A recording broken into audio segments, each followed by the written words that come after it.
Hello नमस्कार दोस्तों, स्वागत है आप सभी का आपके अपने इस यूट्यूब चैनल में। और हम बता दें आपको कि मध्य प्रदेश में एक और वैकेंसी यहाँ पर मध्य प्रदेश आयुष विभाग में निकली हुई है। और यहाँ पर किन किन पदों के लिए जानकारी यहाँ पर निकली हुई है, हेल्थ ऑफिसर से लेकर के डाटा एंट्री ऑपरेटर, इसके बारे में पूरी जानकारी हम आपको लेकर के आए हैं। आइए देख लेते हैं क्या कुछ है यहाँ पर और किस तरीके से रहेगा इसका पैटर्न। तो यहाँ पर आइए, इसका आवेदन का जो तारीख है वो समझ लें सबसे पहले कि 11 अप्रैल से यहाँ पर आवेदन स्टार्ट होंगे और 30 अप्रैल तक रहेंगे। यहाँ पर आवेदन की दिनांक आपके सामने, ये ऑफिशियल नोटिफिकेशन है। और किन किन पदों के लिए यहाँ पर निकाला है, तो मतलब यहाँ पर CHO के लिए, आयुर्वेद में, होम्योपैथी में और यूनानी में 276 पर सबसे ज़्यादा CHO में है। ठीक है, उसके लिए जो योग्यता है वो काफ़ी ज़्यादा हाई है, BA MS होना चाहिए आपके पास। ठीक है, यदि है तो आप इसको फिल कर पाएंगे।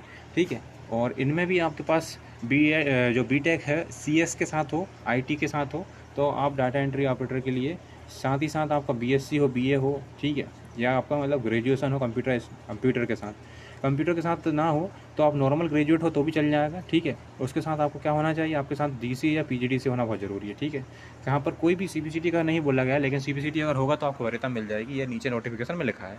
ठीक है, तो यहाँ पर आपकी एज लिमिट रखी गई है 21 से, न्यूनतम 21 से लेकर के 40 तक सामान्य के लिए, और आरक्षित महिला वर्ग के लिए जो है वो 45 रखी गई। ठीक है, ये यहाँ पर आपको ये दो चीज़ समझ में आई। अब इसके बाद आपको बता दें, इसमें जो MPO लाइन में चॉइस फिलिंग परीक्षा शुल्क का आवेदन स्वयं परीक्षार्थी द्वारा किया जाएगा। और साथ ही साथ ये सारी जानकारी लिखी हुई है। हम आपको पदों की संख्या यहाँ पर बता दें, आप ध्यान से देखिएगा। CHO को पता आप देख सकते हैं। ठीक है, आपके पास इसके काम क्यों हो तो आप इसको आराम से देख लीजिए, लेकिन हम इंपॉर्टेंट डाटा एंट्री ऑपरेटर को जरूर बताने वाले हैं। काफ़ी सारे कैंडिडेट इसके अंतर्गत आ जाएंगे। टोटल पदों की संख्या कितनी है, तो इसमें आपका 62 पद हैं, यहाँ पर 62 पद हैं। और आरक्षित में पुरुष के लिए जो होने वाले पद हैं वो 11 हैं, महिलाओं के लिए 6 पद हैं। ऐसी OBC में 11 है पद, महिलाओं के लिए 6 है। अनुसूचित जनजाति में पुरुषों के लिए 8 है, महिलाओं के लिए 4 है। अनुसूचित जाति में 7 पद हैं, जनरल के मेल के, और फीमेल में 3 है। और ऐसे EWS में 4 पद हैं पुरुष के, और महिलाओं के लिए 2 पद है। और दिव्यांगजन के लिए 4 पद भी यहाँ पर आरक्षित, दिव्यांगजनों के लिए भी आरक्षित किए गए हैं। तो अच्छी अपॉर्चुनिटी है, जो लोग भी यहाँ पर डाटा एंट्री ऑपरेटर का काम करना चाहते हैं। संविदा नियुक्ति पर ये रखने का जो प्रोग्राम है संविदा नियुक्ति के लिए। ठीक है, आपकी बता दें, यहाँ पर नियुक्ति जो है वो संविदा बेस पर ही होने वाली है। और यहाँ पर चयन प्रक्रिया की बात करें तो आपको यहाँ पर लिखित परीक्षा के माध्यम से यहाँ पर लिखा हुआ है ऑफिसर्स पद के लिए। ठीक है, कम्युनिटी हेल्थ ऑफिसर के लिए भी यहाँ पर वही चीज़ लिखी हुई है। संविदा की अवधि जो रहेगी वो 1 साल रहेगी, लेकिन बाद में बढ़ जाती है अगर आपका काम अच्छा रहता है तो। ठीक है, अब डाटा एंट्री ऑपरेटर के लिए यहाँ पर मैंने आपको इंपॉर्टेंट जो भी इंस्ट्रक्शन है उसके लिए ले चलता हूँ सीधा डाटा एंट्री ऑपरेटर पर।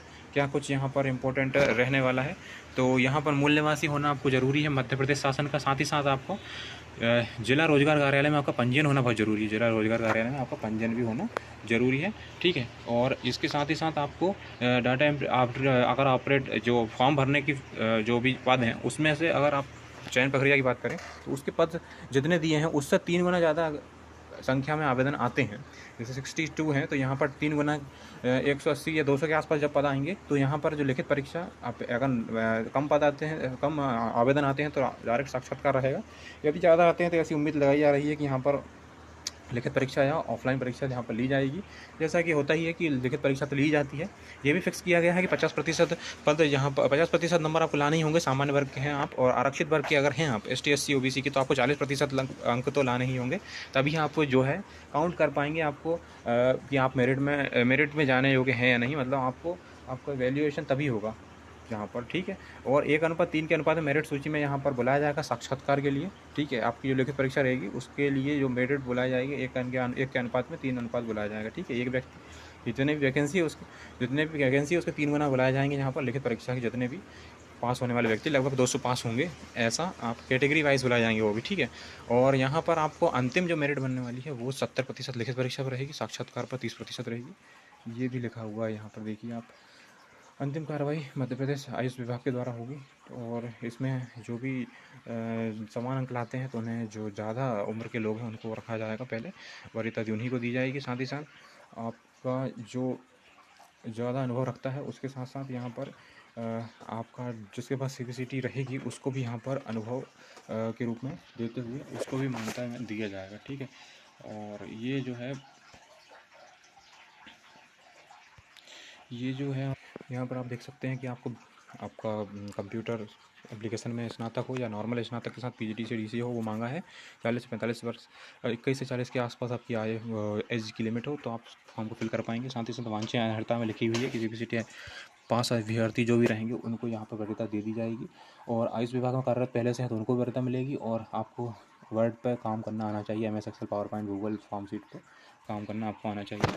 अंतिम तिथि तक ये सब चीज़ें आपके पास होनी चाहिए। तो ये सारी जानकारी थी, आपको कैसी लगी ज़रूर बताएं।